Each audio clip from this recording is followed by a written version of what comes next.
बाद में buying decision, कई जगहों पर कुछ ऐसे डिसीजन हमसे हो जाते हैं जिन जगहों पर हम आइदर वेंडर और टाइप ऑफ द इक्विपमेंट का सिलेक्शन गलत कर लेते हैं, जिसकी वजह से हमको जो है प्रोजेक्ट एग्जीक्यूशन या कॉस्ट में दिक्कतें आती हैं। तो वो क्या इनकी डिटेल्स हैं उसको एक बार आगे जानने की कोशिश करेंगे। अभी मैं इनपुट पैरामीटर्स की बात कर रहा था, तो क्रेन के पॉइंट ऑफ व्यू से जो इनपुट पैरामीटर्स होते हैं इसको अगर हम देखें तो दो मेजर एरियाज में सेग्रीगेट कर सकते हैं। One is equipment classification based on the duration of use, equipment को कितने टाइम के लिए यूज करना है, ये एक बहुत बड़ा मेजर पार्ट है, जिसकी वजह से छोटा सा सिलेक्शन गलत होने की वजह से आइदर इक्विपमेंट आप इंफीरियर डिजाइन सेलेक्ट करेंगे या फिर ओवर डिजाइन सेलेक्ट करेंगे। तो दोनों ही केसेस में वो आपके फेवर में नहीं है। ओवर डिजाइन होगा कॉस्ट जाएगी आपकी जेब से, इंफीरियर होगा मेंटेनेंस बढ़ जाएगी आगे चल के, फिर कॉस्ट जाएगी आपकी जेब से। तो दोनों में से किसी भी तरीके से वो फेवरेबल नहीं है। होना चाहिए जो एक्चुअल डिजाइन रिक्वायरमेंट है, ऑप्टिमम सिलेक्शन होना चाहिए और उसके साथ ही आगे बढ़ना चाहिए। इसके बारे में हम आगे थोड़ा सा डिटेल में डिस्कस करेंगे। कुछ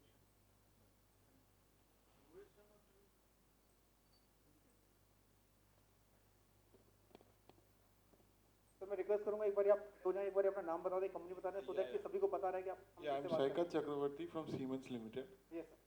Just a very basic question. Duration of use, how long will the crane be in operation? मैं very good question sir. And how sir does ये it क्वेश्चन affect जो है मैं the... समझता हूँ सबसे रिलेट करेगा। एक्चुअली ड्यूरेशन ऑफ यूज की बात की मैंने यहाँ पे, तो अब वहाँ पर थोड़ी सी क्लैरिटी सर लेना चाह रहे हैं। तो एक्चुअली ड्यूरेशन ऑफ यूज दो तरीके से क्लैरिटी इसमें है। एक विद इन 24 आवर्स क्रेन का यूज कितना कर रहा हूँ मैं, first. Second, total crane life क्या रहने वाली है, कितने वर्किंग आवर्स क्रेन की टोटल लाइफ रहेगी। और ये दोनों ही चीजें क्रेन के सिलेक्शन में काम आती हैं। मेरे को एक पर्टिकुलर वर्किंग आवर्स जो चाहिए, एक वो वर्किंग आवर्स मैंने मान लीजिए 15,000 आवर्स डिमांड किए हैं, लेकिन एक ही दिन में मैं उसको जो है 20 आवर्स यूज कर रहा हूँ, और एक है 15,000 ही आवर्स चाहिए लेकिन एक दिन में केवल 2 आवर्स यूज कर रहा हूँ, तो भी दोनों जगहों पर मेरा इक्विपमेंट का सिलेक्शन चेंज हो जाएगा। और वहाँ अभी थोड़ा सा आगे बात करेंगे, सिलेक्शन के लिए कुछ इंफॉर्मेशन जो है स्टैंडर्ड्स में डिफाइंड है, तो वहाँ हम आपको बताने की कोशिश करेंगे कि यहाँ से आप इन चीज़ों को थोड़ा सा ड्राइव कर सकते हैं, हेल्प ले सकते हैं। बाकी हम लोग अवेलेबल एनी टाइम, आपको अगर कोई क्वेरीज रहती है तो वी विल अटेंड। आगे बढ़े सर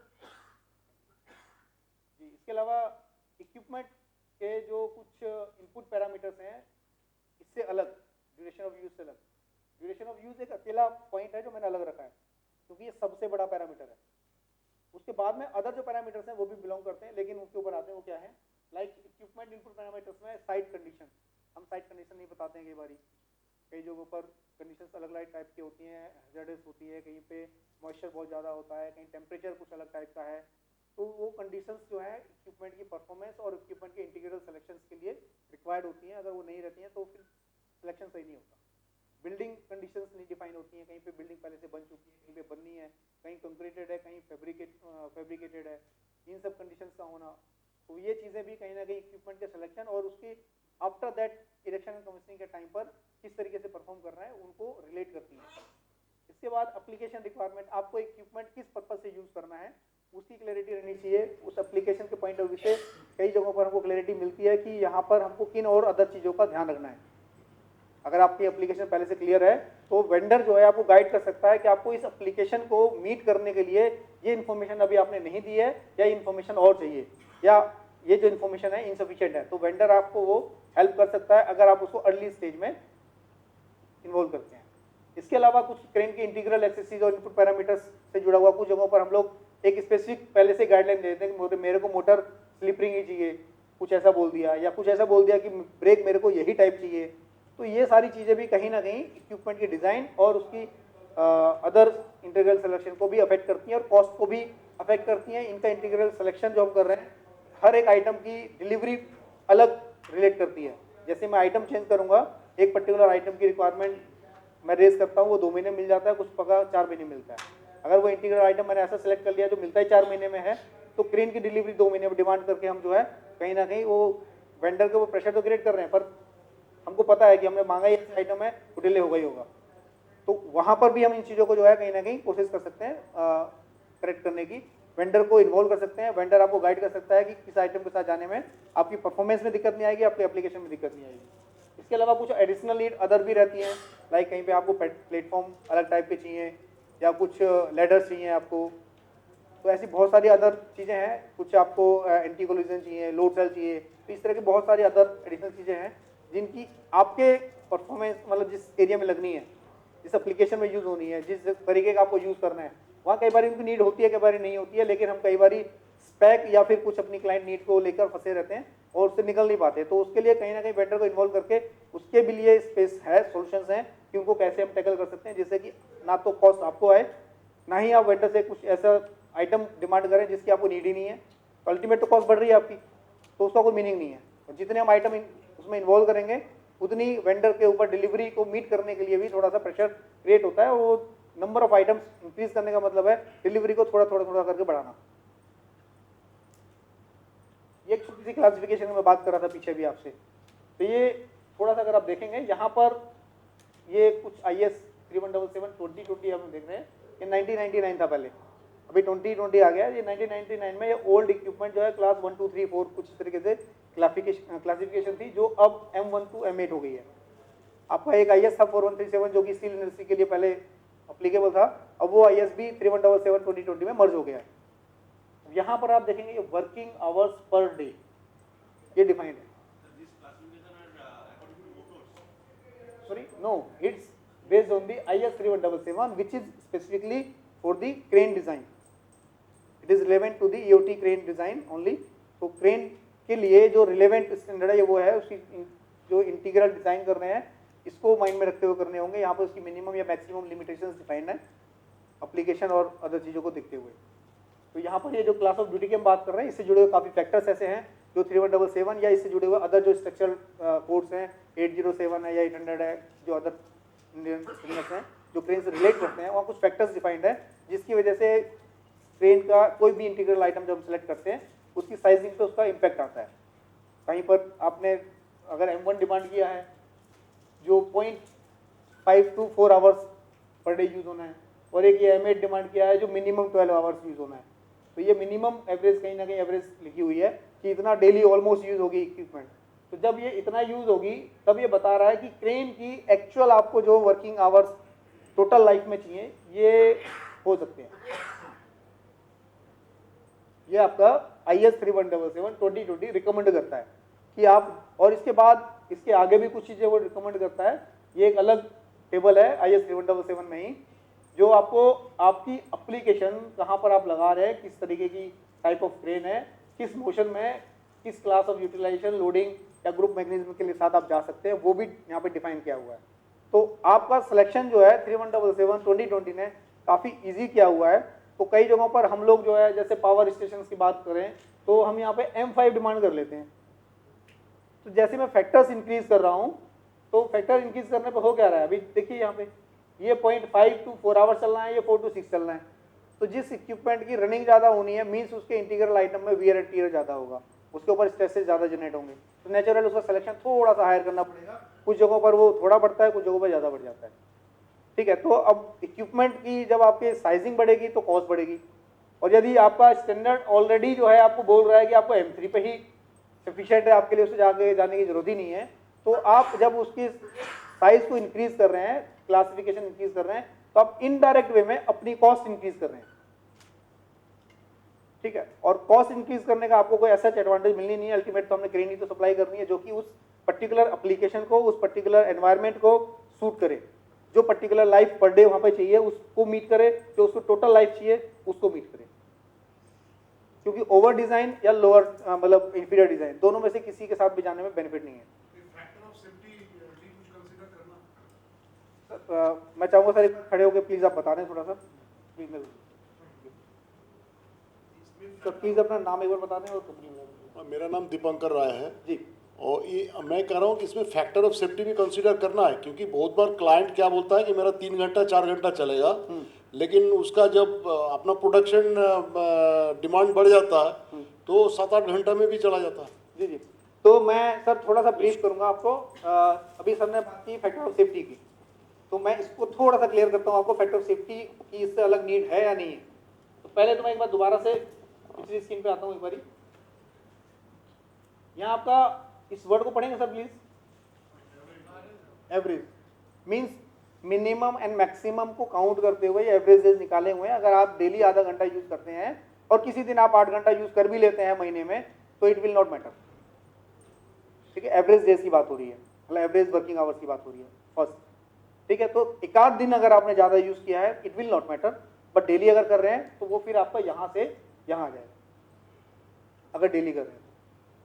ठीक है, ये क्लियर है सर? इसके बाद आते हैं आपका फैक्टर ऑफ सेफ्टी पर। फैक्टर ऑफ सेफ्टी, ये जो आप क्लासिफिकेशन देख रहे हैं सर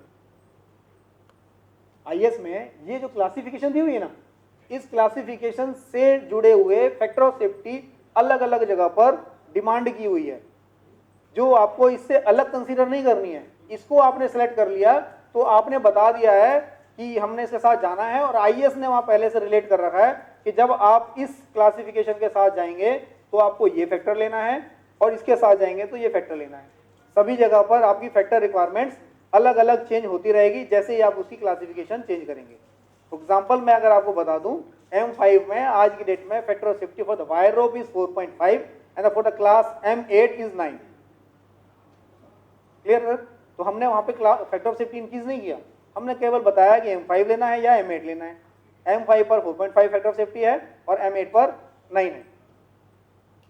ठीक है सर, आगे बढ़े। अभी जस्ट इससे एक छोटा सा अच्छा उदाहरण क्वेश्चन पुट किया, तो ये फैक्टर की वैल्यू सुना सर आप अपने 4.5 and 9 between M5 and M8। अगर आप M5 की जगह आपने M8 का सिलेक्शन कर लिया, तो जैसे मैंने बोला था, जो पहला मैंने एक फैक्टर बताया था ड्यूरेशन ऑफ यूज, उसका गलत सिलेक्शन क्या इम्पैक्ट डालेगा वो आप इससे समझ सकते हैं कि फैक्टर ऑफ सेफ्टी की रिक्वायरमेंट 4.5 और 9 इतने चेंज आ जाएगा। मीन्स मेरा जो सिलेक्शन है वो ठीक डबल हो जाएगा। डबल सिलेक्शन का मीन्स आपकी कॉस्ट डबल है, तो उसका कोई मीनिंग नहीं है। ठीक है सर, आगे बढ़े। आई थिंक सो सब समझ आ रहा है जी। सर बाइक करें प्लीज, एक माइक आगे छोड़ दीजिए पीछे की।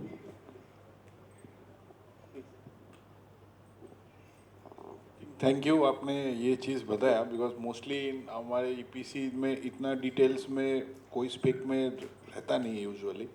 तो मैं एक चीज़ जानना चाहूँगा से, लाइक हम लोग जो कंस्ट्रक्शन प्रोजेक्ट्स में हैं, so we are executing a project and we hand over to the customer. ठीक है, अभी ये क्रेन जो है सर, मान लीजिए कंस्ट्रक्शन फेज में ऑन एन एवरेज से 6 घंटा चलेगा दिन में। ठीक है, may be after 1 year when the project is commission, फिर वो क्रेन का यूज़ होगा ही नहीं। हो सकता है साल भर में एक आध दिन चलेगा जब कुछ पावर। हाँ पावर। तो सर मैं वही आपको बताना चाह रहा हूँ, आप अगर देखेंगे ना यहाँ डिफाइंड ऑलरेडी पावर स्टेशन है, अगर तो M3 लेना है तो आपको M3 ही लेना है, जरूरत ही नहीं आपको। वहाँ पावर स्टेशन का मीन्स आपका सबसे पहले इनिशियल स्टेज केवल इरेक्शन के टाइम पे है, आपने एक बार इंस्टॉल कर दिया, देर आफ्टर अगर मेंटेनेंस की जरूरत पड़ी ना नीचे, तभी आपको क्रेन यूज होनी है, अदरवाइज आप उसकी प्रिवेंटिव मेंटेनेंस ही आपने करनी है। बिल्कुल। M1 मतलब M1 वो आपकी नीड ही नहीं है। तो अगर आप यहाँ पे M3 पे जाते हैं तो वो बेटर है।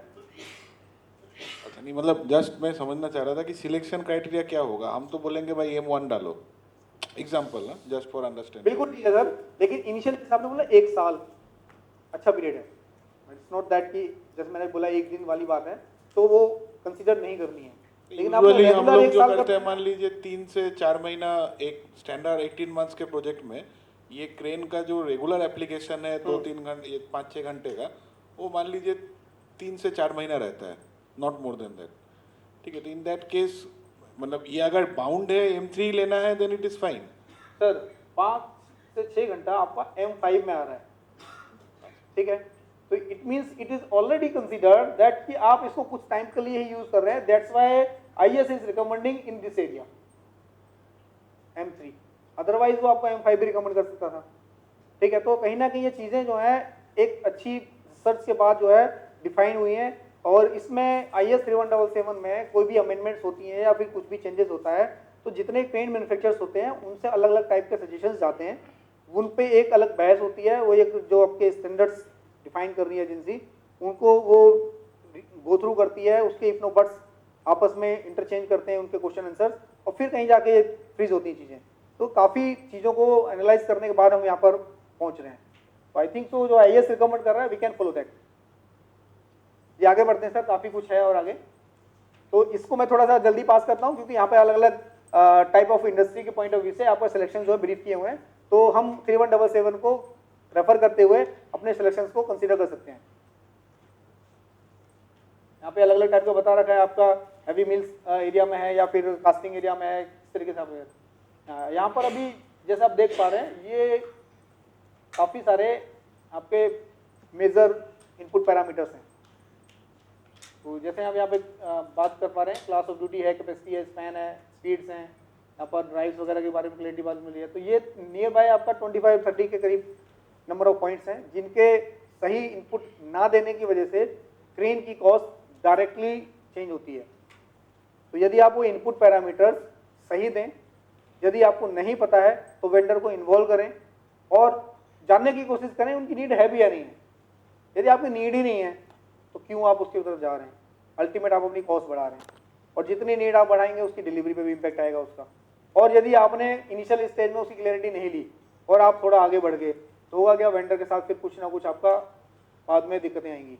आप कुछ और बोलोगे, आपकी टीम कुछ और बोलेगी, वेंडर कुछ और बोलेगा, तो वो दिक्कतें आएंगी। बेटर है कि उनको इनिशियल स्टेज में अटेंड करें और जो हम सेविंग कर सकते हैं, जो हम टाइम रिड्यूस कर सकते हैं उसके बारे में प्री प्लान करें और वेंडर को अर्ली स्टेज में इन्वॉल्व करें।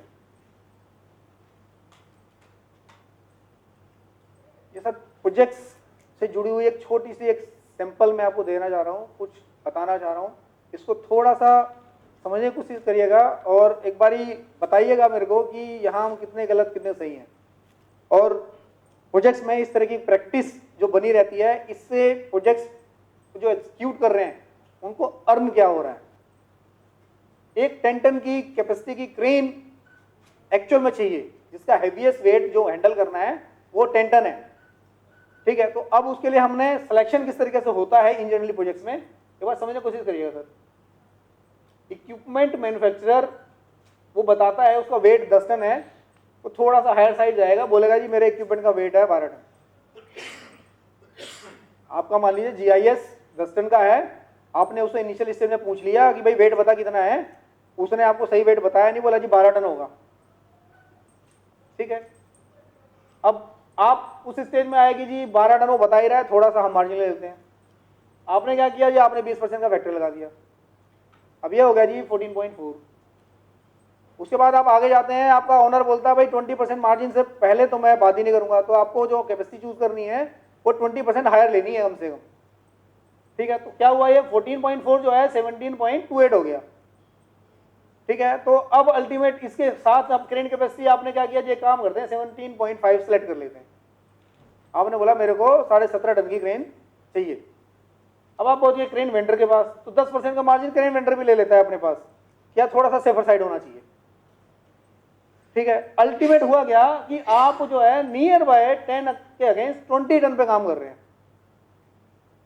हुआ गया यहाँ पे over and over factors introduce हो गए, ठीक है। और इसकी वजह से जो एक्चुअल नीड थी, ठीक है, उससे हम कहीं और पहुंच गए। और मैं जस्ट एक चीज जानना चाहूंगा आपसे, ये जो 10 to 20 हुआ है इसके लिए पे कौन कर रहा है? प्रोजेक्ट जो डील कर रहा है वही कर रहा है। एक आप लोग जो प्रोजेक्ट एग्जीक्यूट कर रहे हैं, ठीक है, और कहीं ना कहीं एंड यूजर अल्टीमेट वो आपको पे कर रहा है, ठीक है ना। भाई दोनों पे कर रहे हैं ना, क्रेन वेंडर को तो पैसा मिलना है, वो जो आपको देगा उसका, बट अल्टीमेट इसमें आपको मिला क्या? जो आपकी नीड थी वो तो मिली नहीं ना आपको। आपको तो एक्चुअल में ये 10 टन वेट उठाना था, 20 टन की नीड ही नहीं आने वाली कभी, आपका हैवीएस्ट वेट था वो तो आप 20 टन पे गए क्यों? क्योंकि वहां पर कुछ ऐसी चीजें आ रही हैं आपकी जिनको कि हम थोड़ा मैंने लिया, फिर किसी और ने लिया, फिर किसी और ने लिया, और हम यहाँ पहुंच गए। अच्छा एक और चीज जानना चाहूंगा कि 10 to 20 जाने पे जो कॉस्ट आई आपके पास वो कहाँ कहाँ आई? कोई एक सज्जन कुछ बताना चाहेगा, मतलब इसे हम 10 to 20 पहुंचे तो मेरे को कॉस्ट इम्पैक्ट कहाँ कहाँ आया? सर प्लीज एक बार सर देना please, sir 1 by 1 sir please sir देना सर।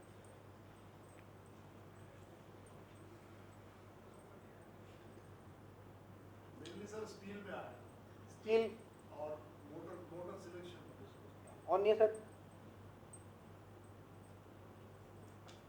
जी।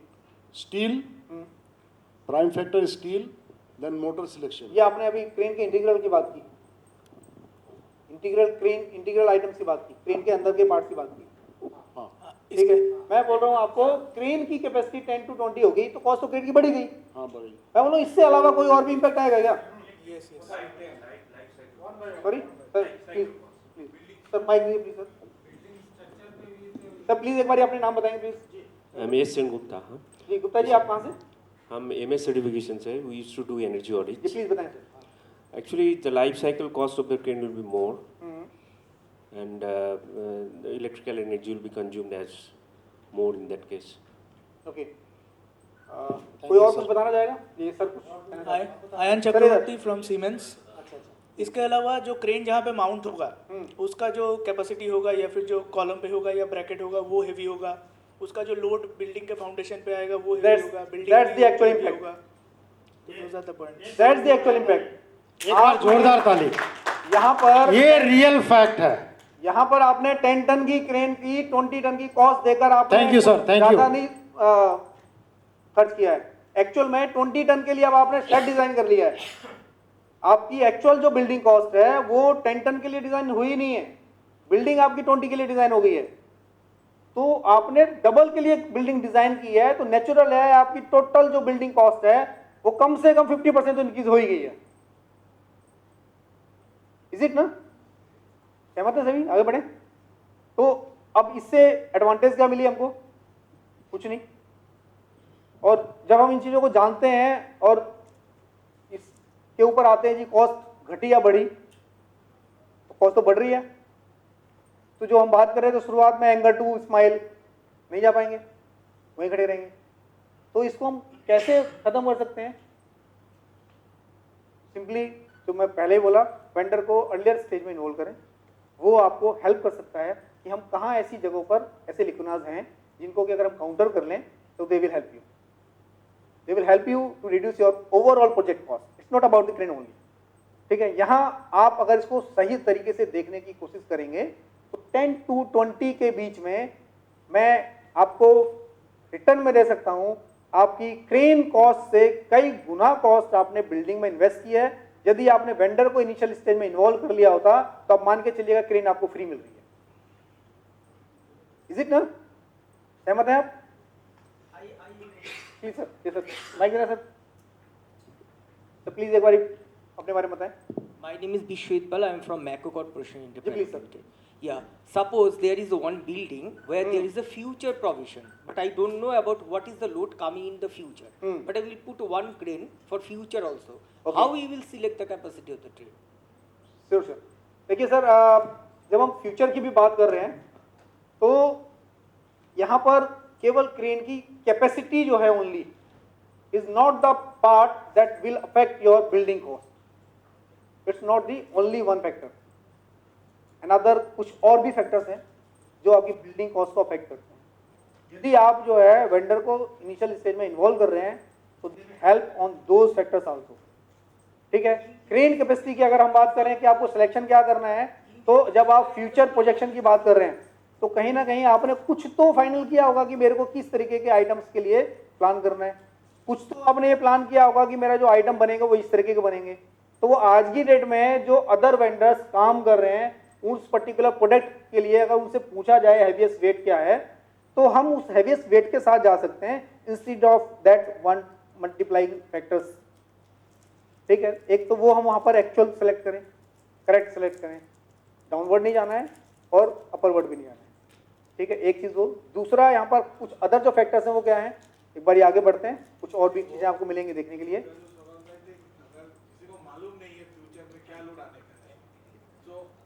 मैं क्लियर करता हूँ सर, मैं सर एक छोटा सा एग्जांपल देता हूँ आपको। मैं थोड़ी देर के लिए ना वो आपका जो क्वेश्चन है उसको अपने ऊपर अप्लाई कर लेता हूँ कि मेरी एक पर्टिकुलर बिल्डिंग बनने वाली है और मैंने तो क्रेन ही बनानी है, कुछ और बनाना नहीं। तो फर्ज कीजिए मैं आज की डेट में क्रेन बना रहा हूँ, उस जगह पर आज की डेट में 50 टन तक की क्रेन बना रहा हूँ और मैं सोच के चल रहा हूँ कि मेरे को अभी आगे चल के यहाँ पे नियर बाय 200 टन की क्रेन भी आगे बनानी है। आज मैंने ये सोच रखा है। ठीक है, तो 200 टन की क्रेन का डेड वेट क्या हो सकता है मेरी अपनी एक लिमिटेशन होगी कि मैं इससे बड़ी क्रेन नहीं बना सकता इन टर्म ऑफ कैपेसिटी और स्पैन। उस लिमिटेशन के हिसाब से एक डेड वेट मेरे को जो है आज की डेट में जानना है कि उस इक्विपमेंट का डेड वेट उस समय क्या होगा एक, और उसके बाद उसमें जो सिंगल आइटम मेरे को पिक करना है उसका हैवीएस्ट वेट कितना होगा। तो ये तो मैं आज की डेट में चूज कर सकता हूं ना, ले सकते हैं ना उसको, और उसमें इंस्टेड ऑफ 20 फैक्टर्स लेना है तो 1-2% का मार्जिन लेकर हम आगे बढ़ सकते हैं। तो वो मेरे को एक कैपेसिटी सिलेक्शन तो हम कर सकते हैं सही, बट इस कैपेसिटी के अलावा और भी अदर चीजें हैं जो आपकी कॉस्ट को सीधा सीधा इंपैक्ट करती हैं। आगे बढ़ते हैं, एक बार देखते हैं।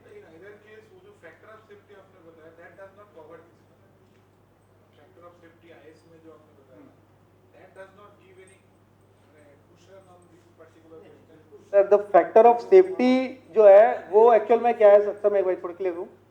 फैक्टर ऑफ सेफ्टी एक्चुअल में जो आपने क्लासिफिकेशन बताई है, तो क्लासिफिकेशन आपको बता रहा है कि आपने डेली बेसिस पे उसको कितना यूज करना है, और वो कहीं ना कहीं ये डिफाइन करता है कि जब ये इतना चलेगा तो आपकी क्रेन में वियर एंड टीयर कितना होगा।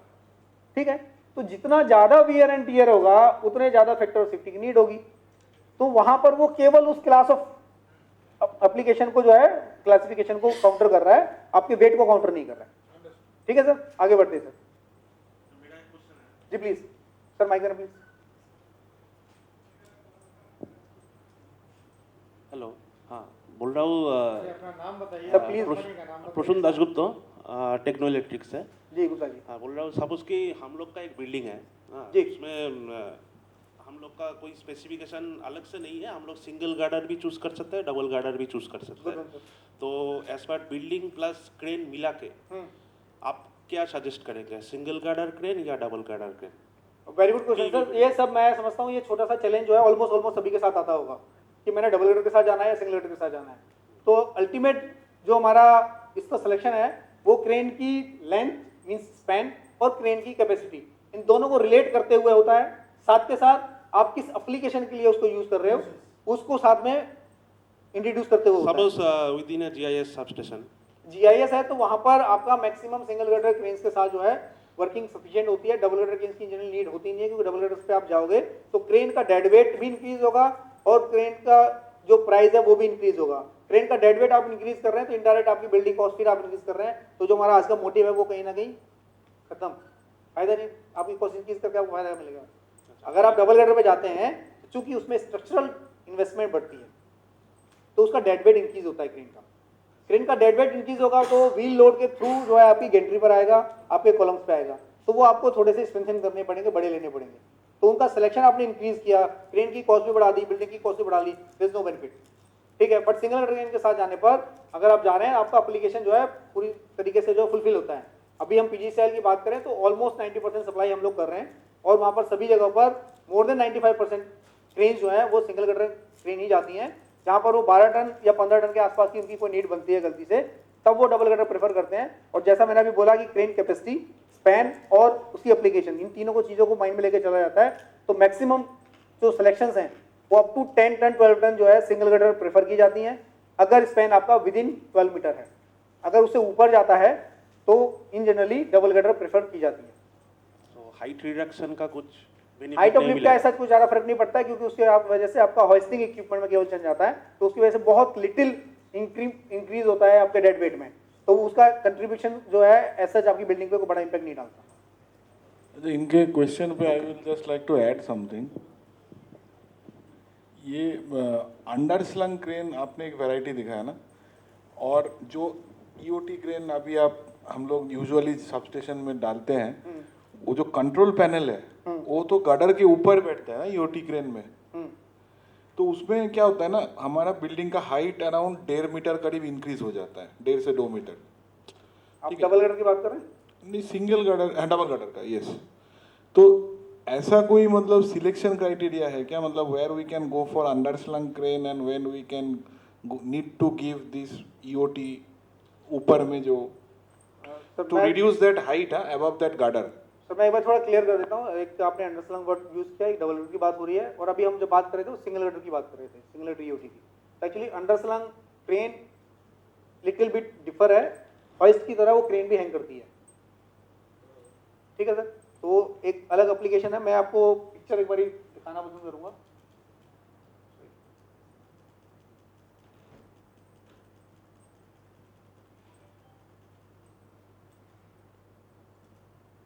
ये सारे क्रेन देख रहे हैं, मिल क्रेन है। यहाँ पर आप ये देख पा रहे हैं sir, these are the beams on that this crane is hanged and this is the crane girder on that this hoisting equipment is hanged, means crane is also hanged and the hoisting equipment is also hanged। ठीक है, जब हम single girder crane की बात करते हैं, EOT crane की, तो ये जो अभी हम बात कर रहे हैं अंडरस्लंग क्रेन बात कर रहे हैं, ये हैंग्ड है। ठीक है, क्रेन पूरी पूरी। और जब हम बात करते हैं आपकी सिंगल गर्डर ईओटी क्रेन की, ये सिंगल गर्डर क्रेन है। ये क्रेन आपका, सॉरी, ये क्रेन आपका बीम के ऊपर है, ये आपकी गेंट्री है और ये उसके ऊपर है। ठीक है, जब ओवरहेड की बात करते हैं हम लोग, तो this is the overhead. Now ये गेंट्री के ऊपर है और इसके ऊपर होस्टिंग इक्विपमेंट है। ठीक है, तो ये तीनों जो है अलग अलग चीजें हैं। तो जब हम इस इक्विपमेंट की बात कर रहे हैं, तो जैसा कि आप देख पा रहे हैं यहाँ पे 2 गर्डर आ जाते हैं, स्ट्रक्चर मेंबर ऊपर पहुंच जाए, मतलब जो होस्टिंग इक्विपमेंट ऊपर पहुंच जाता है, 2 गर्डर्स के बीच में उसको आना आता है, उसकी स्ट्रक्चरल और अदर थिंग्स भी जो है चेंज हो जाती हैं। तो ओवरऑल इसका डेड वेट बढ़ना ही बढ़ना है। डबल गार्डर लेंगे तो ये ऊपर ही जाएगा ना? हाँ, ऊपर ही जाएगा, इसको नीचे नहीं रखा जाता है। बाकी जो अंडरस्लंग क्रेन्स में कुछ जगहों पर कुछ अदर फैसिलिटीज हैं, जिसकी वजह से आपकी ये जो ओवरऑल हाइट की आप बात कर रहे हैं, इसके ऊपर अभी हम आगे बात करते हैं, आपको देखने को मिलेगा कि उसको भी हम कैसे ओवरकम कर सकते हैं। ठीक है सर, आगे बढ़े प्लीज। काफी कुछ और है, अगर हम शायद स्लो चल रहे हैं, सॉरी फॉर दैट।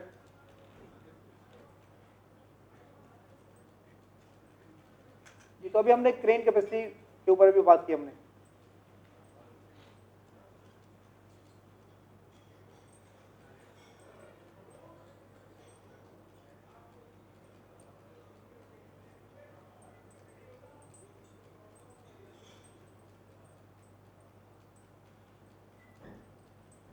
इसके अलावा जो अदर फैक्टर्स हैं, अभी एक छोटा सा मैं डिस्कस किया गया एग्जांपल, एक छोटी सी चीज़ और आपसे पूछना चाहेंगे। जैसा भी हम आप बात कर रहे थे, एक हमने फैक्टर डिस्कस किया कैपेसिटी या उसके ऊपर लेने वाले जो फैक्टर्स हम इंक्रीज करते जा रहे हैं उसके ऊपर। अब एक छोटा सा एक और एग्जांपल आपसे डिस्कस कर रहे हैं। अगर मैं, ये इम्पैक्ट क्या आएगा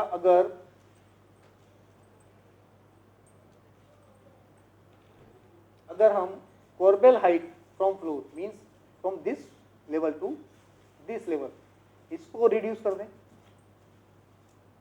अगर हम this level to this level headroom इसको कम कर दें, और हम this level to this level total building height reduce कर दें, क्या इम्पैक्ट आएगा इसका? इन ऑल हम बात करें तो आपको क्या लगता है, एप्लीकेशन वाइज आपको क्या दिक्कत आएगी या कुछ और क्या प्रॉब्लम आपको फेस करने को मिलेगी? हुक हाइट कम हो जाएगा। ओके, कुछ और सर किसी का?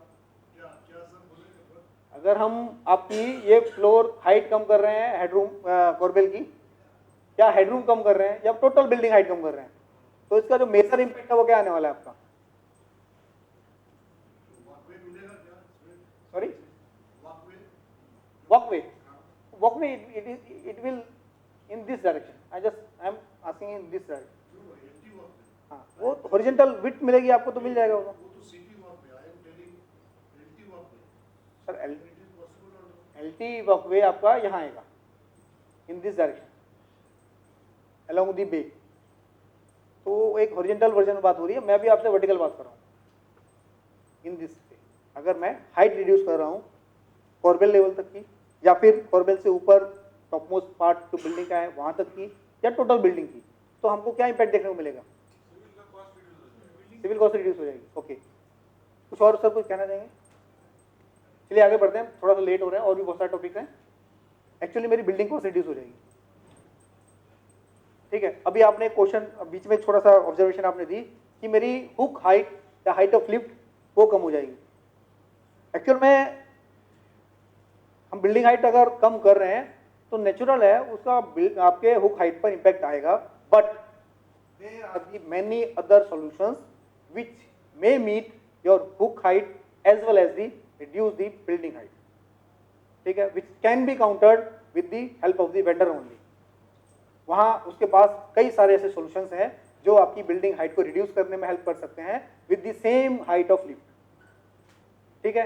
एक दूसरा एक और चीज छोटा सा बता दें, तो बिल्डिंग मैं टोटल मैंने बोल दिया बिल्डिंग कॉस्ट आपकी यहाँ पे रिड्यूस हो रही है। आप एक चीज को समझिएगा, ये आपका अगर हाइट कम होती है ना नीचे वाली, तो एक्चुअल में सिविल पॉइंट ऑफ व्यू से अगर कोई क्लैरिटी रखता हो तो मैं एक बार बताना चाहूंगा, ये आपकी जो एक्चुअल इफेक्टिव लेंथ होती है ना, जिस पे एक्चुअल लोड आना है, इस पे जब हम कैलकुलेट करते हैं सिविल में, तो इसकी इफेक्टिव लेंथ जो है इन जनरली बढ़ जाती है, जो इसके फिक्सिंग अरेंजमेंट पे डिपेंड करती है।